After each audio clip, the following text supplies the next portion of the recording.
आयुष आफ्नो खुसी बोकेर सुजातालाई लिन मैलुङ गाउँ जाने तयारी गरे, तर भाग्यले अर्को नै खेल खेलिरहेको थियो।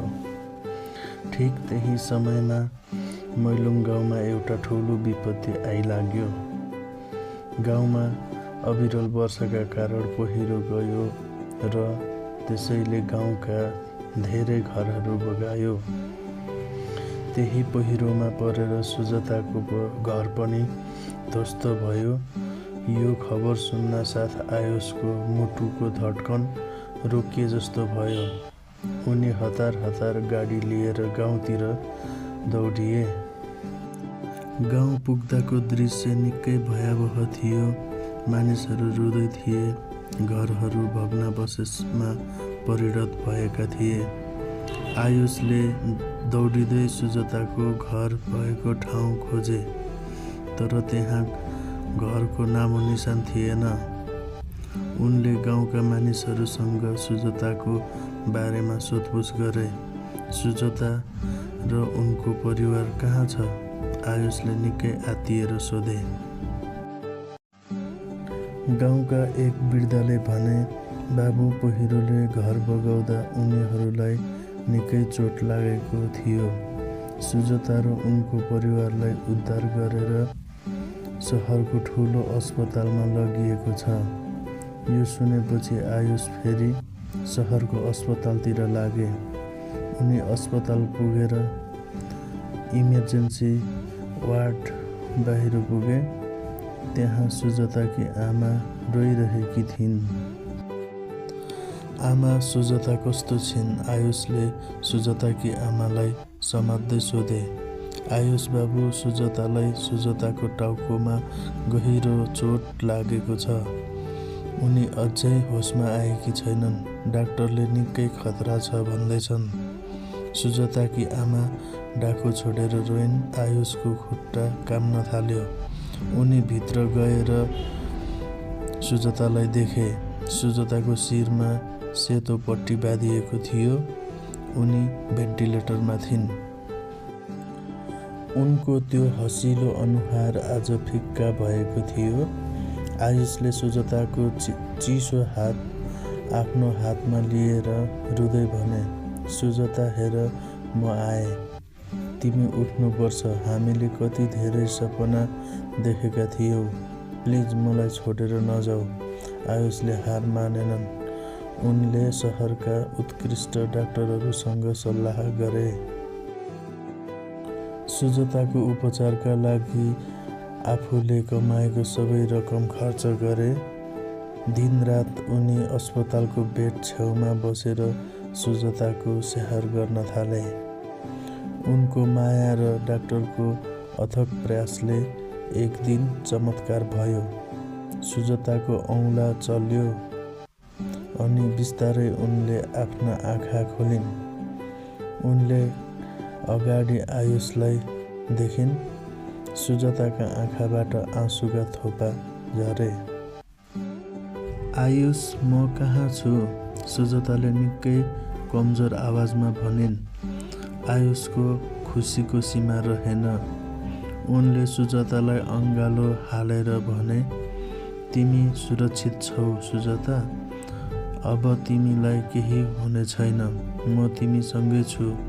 सुजातालाई निको हुन केही समय लाग्यो, तर यो घटनाले उनीहरूको प्रेमलाई अझ बलियो बनायो। सुजाताको घरबार सबै गुमेको थियो, तर आयुषले उनलाई आफ्नो जीवनको रानी बनाएर सहर ल्याए। आयुषका आमाबुबाले पनि अस्पतालमा आयुषले गरेको त्याग र सुजाताको सहनशीलता देखेर उनीहरूलाई सहर्ष स्वीकार गरे। केही समयपछि आयुष र सुजाताले परिवार र केही नजिकका साथीभाइको उपस्थितिमा धुमधामसँग विवाह गरे। विवाहको मण्डलमा सुजाता निकै सुन्दर देखिएकी थिइन्। उनको अनुहारमा फेरि त्यही पुरानो मुस्कान फर्किएको थियो। आयुषले भने, सुजाता, मैलुङको डाँडामा मैले तिमीलाई जे वाचा गरेको थिएँ आज मैले त्यो पुरा गरेँ। अब हाम्रो यात्रा सधैँका लागि एक हुनेछ। सुजाताले आयुषको काँधमा शिर राख्दै भनिन्, तपाईँ मेरो जीवनको त्यो ज्योति हुनुहुन्छ जसले मलाई अन्धकारबाट बाहिर निकाल्नुभयो। हाम्रो यो प्रेम कथा अब कहिले अधुरो हुने छैन। यसरी गाउँको एउटा सामान्य परिवेशबाट सुरु भएको उनीहरूको प्रेम यात्रा विभिन्न उतार चढाव पार गर्दै एउटा सुखद अन्त्यमा पुग्यो। मैलुङ गाउँको त्यो पहिलो भेट त्यो मन्दिरको चौतारी र उनीहरूको चोखो माया सधैँभरिका लागि अमर बन्यो। आयुष र सुजाताको वैवाहिक जीवन निकै सुखमय बित्न थाल्यो।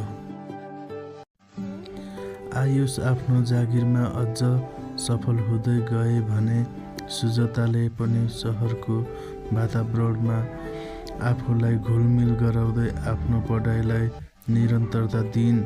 उनीहरू आफ्नो व्यस्त दैनिकीबाट समय निकालेर प्रत्येक वर्ष मैलुङ गाउँ जान्थे र त्यो पुरानो मन्दिरको चौतारीमा गएर आफ्नो पुरानो दिनलाई सम्झन्थे। मानिसहरू पनि आयुषको महानता र उनीहरूको प्रेमको उदाहरण दिन्थे।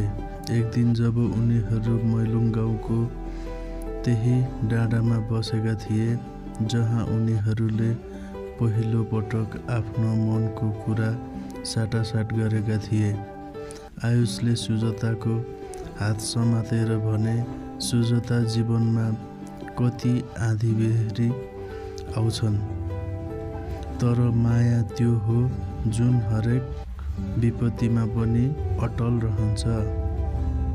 सुजाताले मुस्कुराउँदै जवाफ दिइन्, सत्य हो आयुष, हाम्रो प्रेम केवल एक साथ थिएन, यो त दुई आत्माको मिलन थियो जुन समयसँगै अझ प्रगाढ हुँदै गएको छ। उनीहरूको प्रेम कथा यतिमा मात्र सीमित थिएन।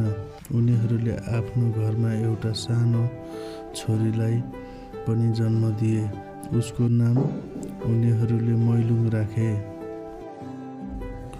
त्यो छोरी नै उनीहरूको प्रेमको सबैभन्दा ठुलो प्रतीक थिए।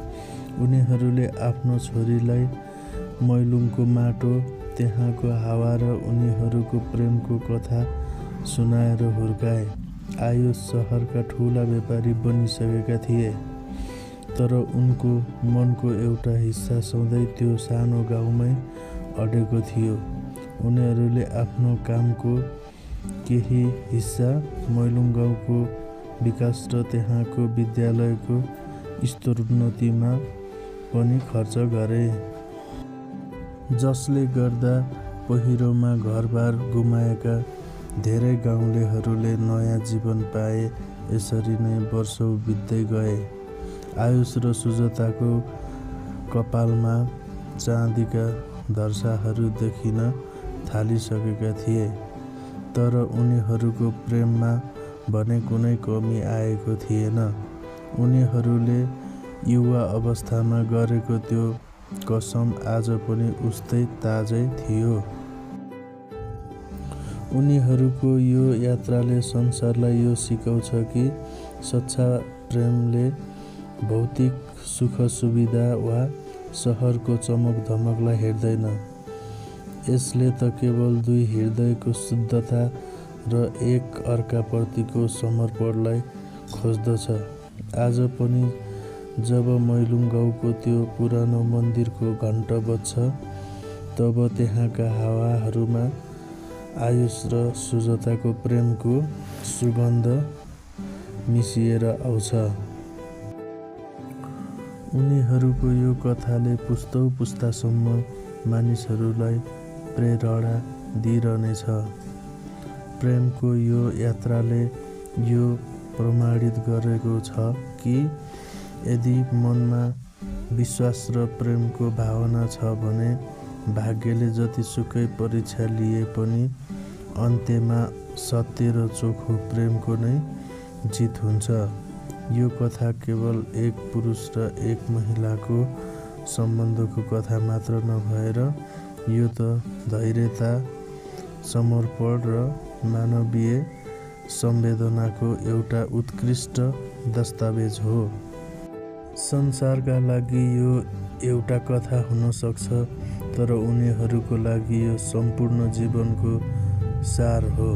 उनीहरूले यो प्रमाणित गरे कि प्रेम कुनै हतारको छेड होइन, यो त जिन्दगीको हरेक मोडमा एक अर्काको साथ दिने एउटा अजम्बरी यात्रा हो। र यसरी मैलुङको यो अमर प्रेम कथा सधैँभरिका लागि अमर र अजर बनिरह्यो।